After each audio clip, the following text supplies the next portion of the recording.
the NSW government's hasty enactment of hate speech and religious worship laws is facing intense scrutiny, with mounting accusations of misleading Parliament.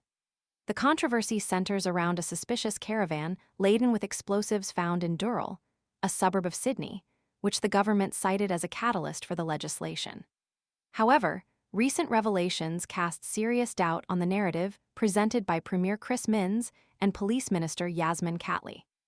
The February passage of the reforms, intended to combat a surge in antisemitic attacks, including arson and graffiti, initially appeared justified. The explosives-laden caravan, a chilling incident, seemingly provided compelling evidence of a wider threat. The laws introduced significant changes, criminalizing acts such as displaying Nazi symbols near synagogues and enhancing penalties for defacing places of worship. The government, however, stopped short of explicitly linking the caravan incident to the bill's justification, a fact that is now fueling the calls for investigation.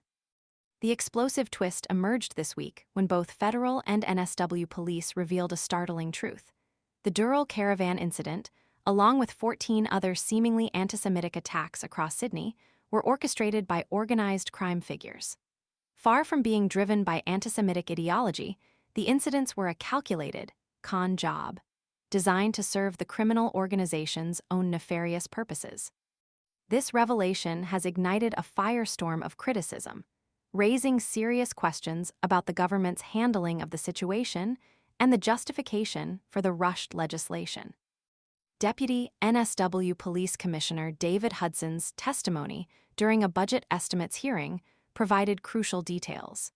He confirmed that while police informed the government they were investigating the caravan's origin as either a terror event or a criminal plot, they never categorically confirmed either possibility.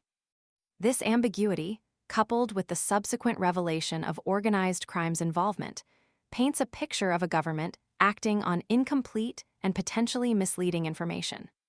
The fallout has been swift and severe. Critics, including prominent figures, have voiced their outrage. One vocal critic, name of critic, stated, "I am relieved this information has finally come to light, but I am furious that the community and the Parliament have been taken for a ride by Premier Chris Minns and his government, which massively overreacted and jumped the gun with their knee-jerk, overreaching criminal laws." This sentiment is widely echoed across the political spectrum. The laws themselves faced internal opposition even within the Labour Party. One MP described the section granting police broad powers to restrict protests near places of worship as the most draconian change to protest laws in decades.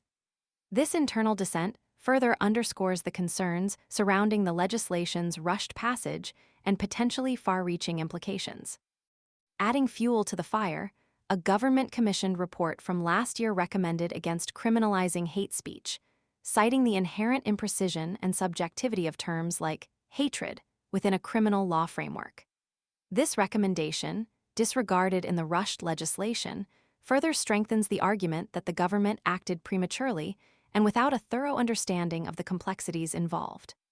Commissioner Hudson's earlier comments on 2GB radio, where he alluded to the possibility of criminal elements tipping off police, adds another layer of intrigue. His statement that the caravan may have been recovered by the resident of Dural prior to that being able to occur hints at potential gaps in the initial investigation, raising concerns about the information upon which the government based its actions. The current situation presents a profound challenge to the NSW government's credibility. The accusations of misleading Parliament are serious and demand a thorough investigation. The hasty enactment of far-reaching legislation based on potentially flawed information has raised profound concerns about due process and the potential for abuse of power. The implications extend beyond the immediate controversy. They impact public trust in government transparency and accountability. The call for an independent inquiry is not merely a political maneuver. It is a necessary step towards restoring public confidence and ensuring that such incidents are not repeated. The government's response to this crisis will be a crucial test of its commitment to transparency and good governance. The eyes of the public, and indeed the legal and political communities, are keenly focused on how this situation unfolds. The potential for long-term damage to the government's reputation and the broader impact on public trust are significant and cannot be ignored. The demand for a full and transparent investigation is not simply a political imperative. It is a fundamental requirement for upholding democratic principles and ensuring the integrity of the legislative process.